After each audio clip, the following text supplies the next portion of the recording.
Pagi semua, perkenalkan saya Abian Damara Rendra dari kelas 2405 dengan NIM 10204240080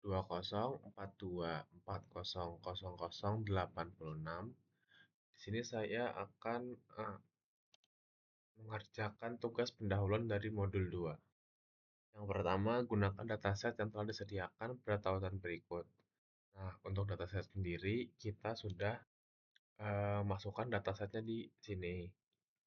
Kemudian seperti biasa, kalau datasetnya sudah masuk, jangan lupa di import Panda as PD sama import NumPy as NP.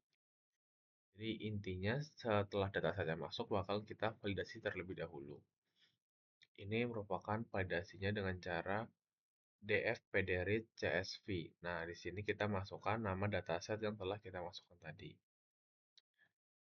Kemudian, di sini kita mencoba memanggil 5 kepala untuk mengetes apakah dataset berhasil di-load. Kemudian, yang kedua, jelaskan perbedaan mendasar antara model linear regression dan K-means clustering berdasarkan pendekatan machine learning.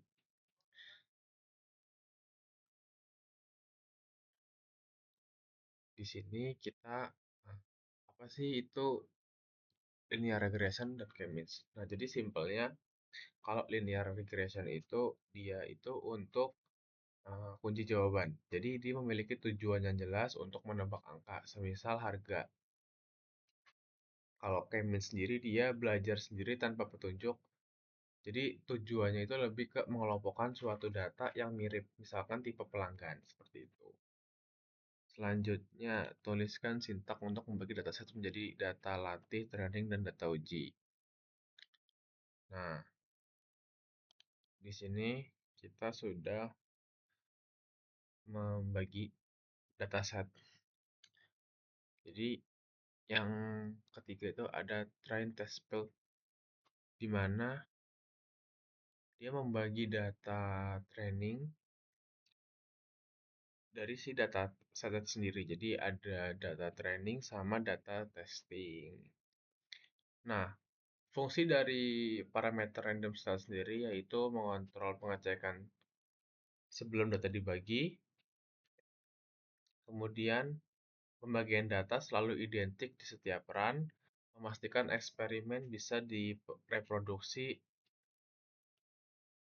Contoh random stat sama dengan 42. Nah, berarti hasil splitnya akan selalu sama. Ini adalah output yang dikeluarkan dari sintaks tersebut. Selanjutnya, jelaskan yang dimaksud koefisien. Koefisien dan intercept dalam model linear regression dan tuliskan sintak. Koefisien itu seberapa kuat pengaruh variabel x ke y-nya.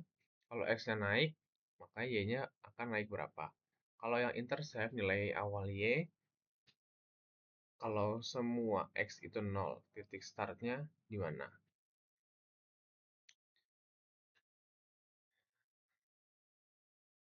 Ini kita yang nomor 5. Di sini adalah sintaksnya untuk menampilkan koefisien dan intercept. Koefisien B1, B2, dan beta 1, beta 2, beta 3 menunjukkan seberapa besar perubahan pada variabel target atau Y ketika suatu fitur naik satu satuan, fitur lain tetap. Intercept nilai Y ketika semua fitur sama dengan 0. Sini adalah outputnya yang dihasilkan. Jelaskan apa itu mean square error dan R square dalam evaluasi model regresi. Kalau MSE itu atau mean square error, dia itu rata-rata error. Jadi makin kecil angkanya, makin akurat juga sama modelnya. Nah, kalau yang R square, persentase kecocokannya itu makin dekat ke satu. Jadi kalau ke satu itu dia lebih ke, kalau satu itu 100%. Seperti itu.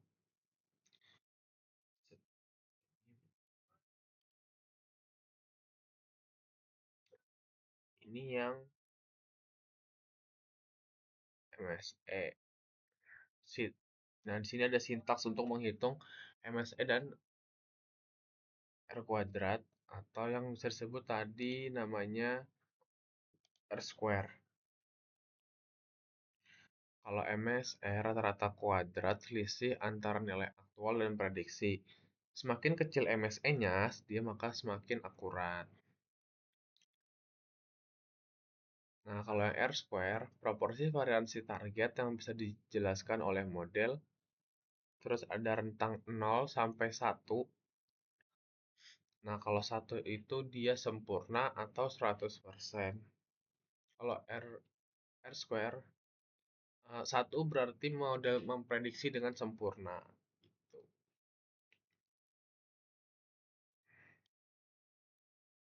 Jelaskan apa yang dimaksud dengan elbow method dalam algoritma K-means clustering.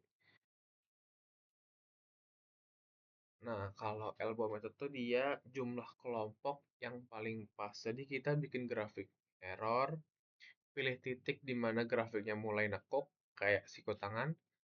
Kemudian di sini jelaskan apa interpretasi yang mendekati nilai plus 1 serta bernilai negatif. Nah, di sini dia 1 sampai 10 itu untuk menghitung total jarak data ke centroid clusternya. Nah, semakin besar K-nya, maka semakin kecil inersianya. Berarti kalau semakin besar, dia semakin dekat dengan centroidnya. Titik siku atau yang disebut biasa dengan elbow, titik di mana penurunan inersia mulai melambat secara signifikan itu adalah K optimal. Pada grafik di atas itu K optimal sama dengan 3. Nah, di sini elbow method menentukan K optimal sama dengan 3. Nah, ini tekukannya, di mana sisiku ini mulai menekuk. Seperti itu.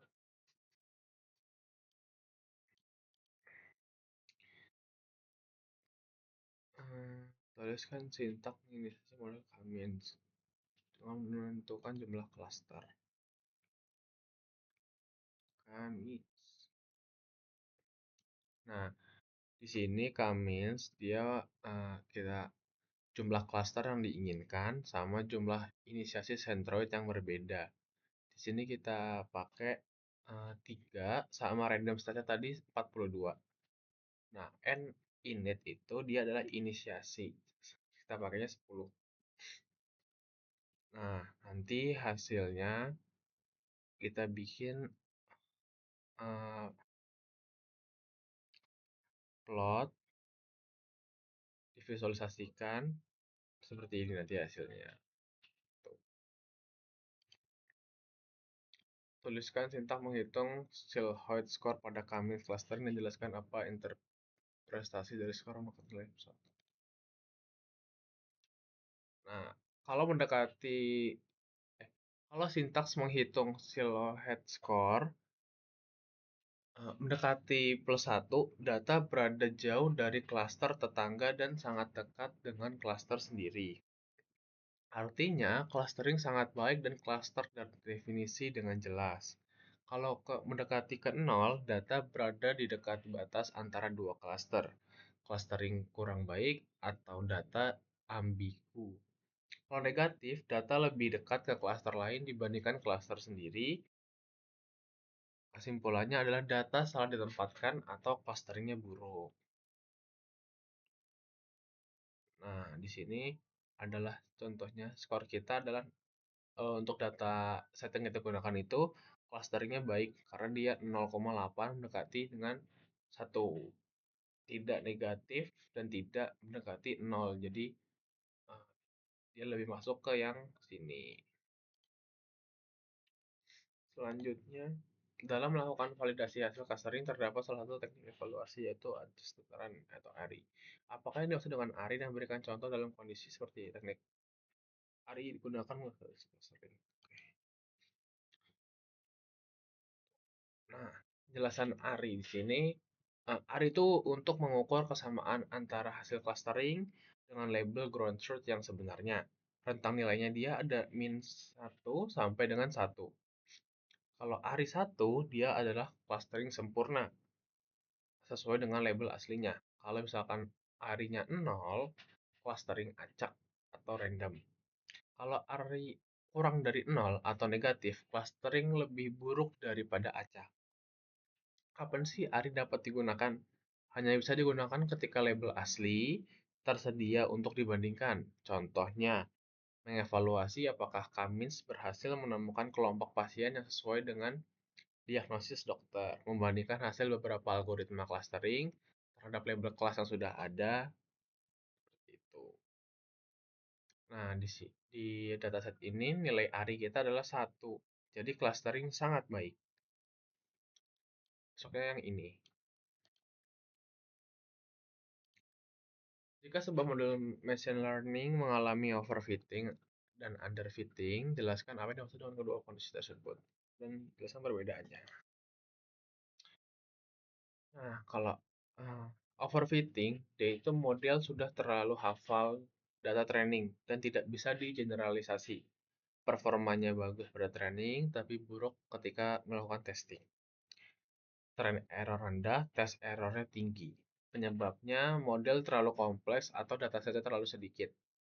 Kalau underfitting, model terlalu sederhana untuk menangkap pola sebuah data, performa buruk pada training dan data testing, train error tinggi, tes errornya tinggi.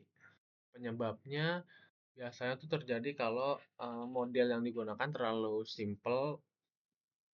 Nah, good fit yang ideal itu dia mampu menangkap pola umum data, train error dan tes error sama-sama rendah, dan gap trainnya tes sama kecil. Nah, di sini ada diagramnya, grafik dari overfitting dan underfitting.